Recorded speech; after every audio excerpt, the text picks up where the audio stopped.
Bonjour à tous, bienvenue à notre émission Parle-moi de toi, j'espère que vous allez tous bien. Aujourd'hui nous recevons Jeanne qui va nous parler de son histoire. Bonjour Jeanne. Bonjour. Comment vas-tu? Oui, ça va. Déjà, j'ai lu le Seigneur m'avoir donné la force de venir ici pour témoigner et raconter mon histoire. Pour commencer, je viens d'une famille de 3 enfants. Ma mère, après m'avoir mis au monde, elle n'arrivait plus à concevoir. Ce qui fait que pendant 10 ans, j'étais la seule enfant de la maison. J'étais seule avec mes parents. Peu après, ma mère est tombée enceinte de mon frère et de ma sœur. Ils étaient des jumeaux.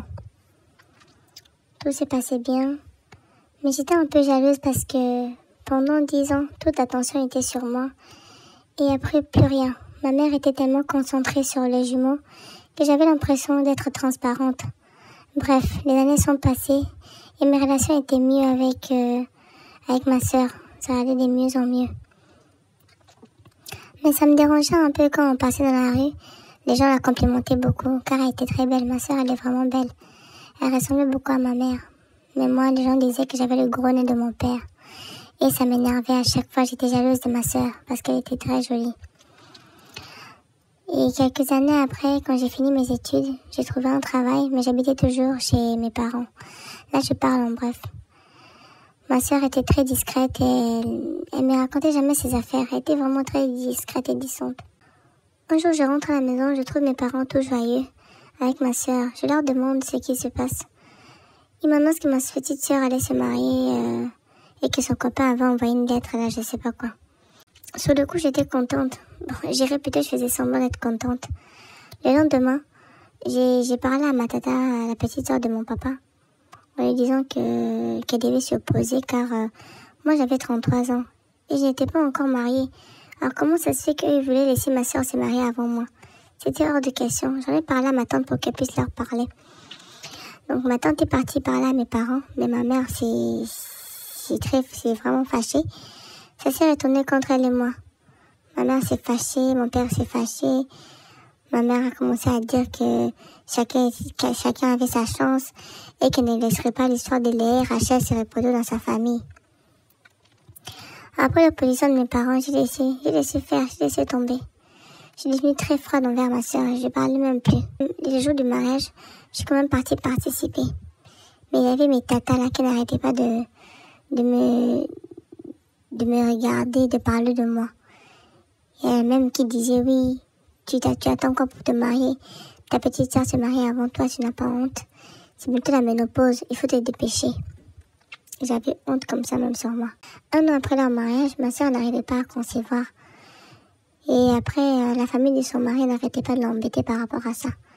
Elle lui demandait à chaque fois quand est-ce que tu allais tomber enceinte. Et elle avait beaucoup de peine à avoir des enfants, ma sœur.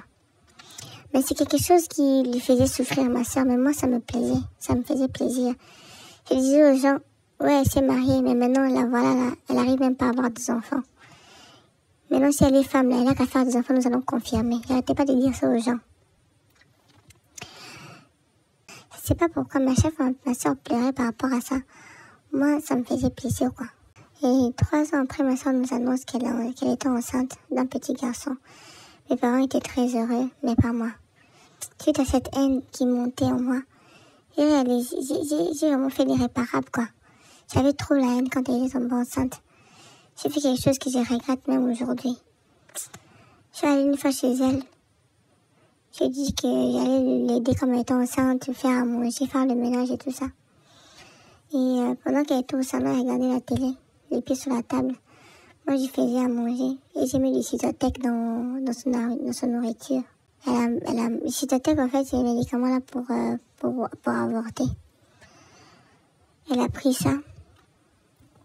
Et la nuit qui a suivi, elle a commencé à perdre beaucoup de sang. Elle avait beaucoup de douleurs, elle avait des contractions. Son mari a appelé mes parents pour leur dire qu'ils étaient à l'hôpital. Quand ils sont partis, on s'est vite dépêché d'y aller là. Donc on les a suivis à l'hôpital avec mes parents. Ma sœur avait perdu beaucoup de sang. Quand je suis allée la voir comme ça, elle criait fortement. Elle criait de douleur et elle était très pâle, elle était devenue vraiment pâle. Quand j'ai vu dans cet état, j'ai réalisé qu'elle allait vraiment perdre sa vie à cause de moi. Cette nuit-là, ils ont dû interrompre sa grossesse pour la sauver, non. Parce qu'elle perdait vraiment beaucoup de sang. Et après ça, elle est sortie de l'hôpital. Quand elle est sortie là, elle allait un peu mieux. J'ai décidé de faire à sa maman et de lui dire la vérité. Donc j'ai dit la vérité à ma mère. Parce que je me sentais très mal, je me sentais vraiment coupable.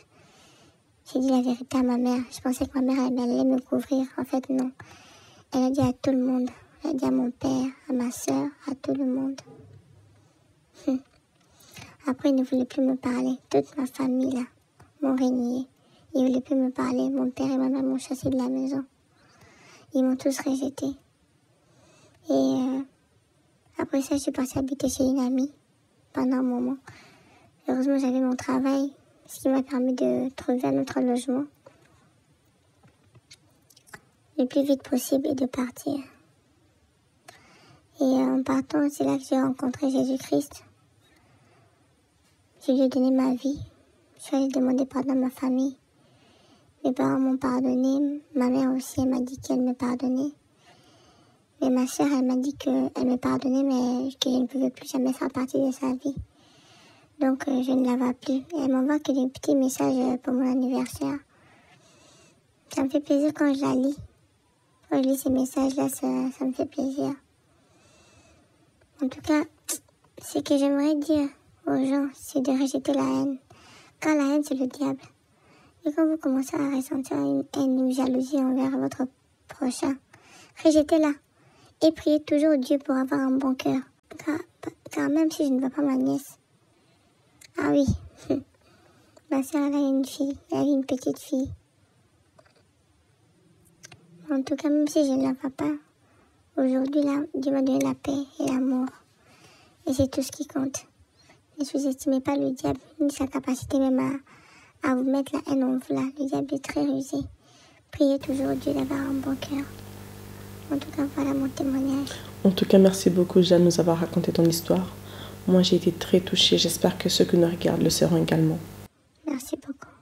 Merci.